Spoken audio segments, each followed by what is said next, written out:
Hello အားလုံးမင်္ဂလာပါရှင်အခုဆိုရင်ပေါ့နော်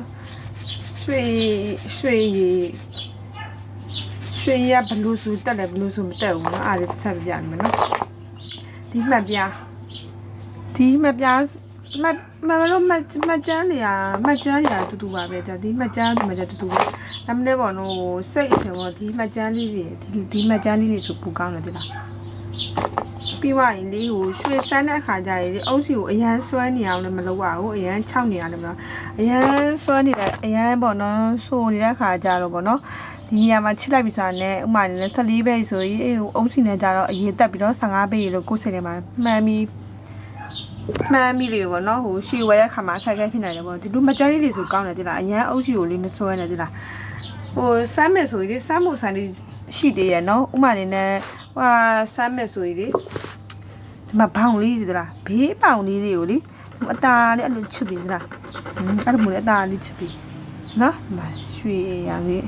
ပြီးတော့အရန်လေးမချစ်နဲ့အตาလေးပေါ့နော်ဘေးဘောင်လေးကျိုးလေးတွေဆိုရင်ဟိုပါပေါ့ချိတ်လေးကိုရလေးတွေပေါ့နော်ကျိုးလေးတွေဆိုအဲ့လိုမျိုးချစ်ပြီးလက်စုပ်လေးဆိုရင်ဘေးဘောင်လေးပတ်စမ်းပြီးပေါ့နော်ငါးပြီးအဲ့လိုမျိုးလေးစမ်းပြီးအရန်မတက်ဘူးပေါ့အလင်းကပြန်တယ်ဖုန်းကလည်းတိတ်မကောင်းရလားမသိနော်အဲ့ဒါကြောင့်မို့ဒီလိုမှတ်ကျန်းလေးတွေဆိုရင်လေအုပ်စီလေးနဲ့လေဒါလေးတွေဆိုအုပ်စီလေးနဲ့ဒီလိုချစ်ပြီးွားရီဆိုတာနဲ့လွတ်ပြရတာမဟုတ်ဘူးနော်ချစ်ပြီးွားရီဆိုတာနဲ့ကွာအုပ်စီလေးနဲ့ပြန်ဒီဘူးထဲမှာပေါ့နော်ကိုလုံးပတ်ဒီဟာတွေမှာဘူးထဲလေးမှာလေကွာထားလိုက်ရတယ်နော်ဒီဟာလေးတွေဆိုရင်အရင်ကြီးကိုမစားတဲ့ခါကြတော့လေချောက်ပြီးတော့လေစိုင်းမကောင်းဖြစ်မယ်အားကြောင့်မလို့လေအုပ်စီလေးကိုဟိုမတုံးတဲ့ဟာလေးဆိုရင်အုပ်စီလေးနည်းနည်းဆွဲလေးလုပ်လို့ရတယ်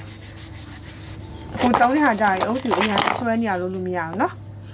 အရင်ကြီးလည်း6နေရလို့မရအောင်အနေတော်လေးလုပ်ပြရမယ်နော်အုပ်စီလေးနဲ့လေဒါလေးထားပြီးတော့လို့နော်အဲဆိုရင်ရွှေရည်ရကြတော့ကြည့်ရတာမှန်ပါတယ်လို့အရင်ကြီးအုပ်စီဆွဲပြီးချစ်လိုက်တဲ့ခါကျတော့ရွှေအရည်ဒီမှာကြောက်ရမယ်ပေါ့နော်အားလေးပြပြတာပါကျေးဇူးတင်ပါတယ်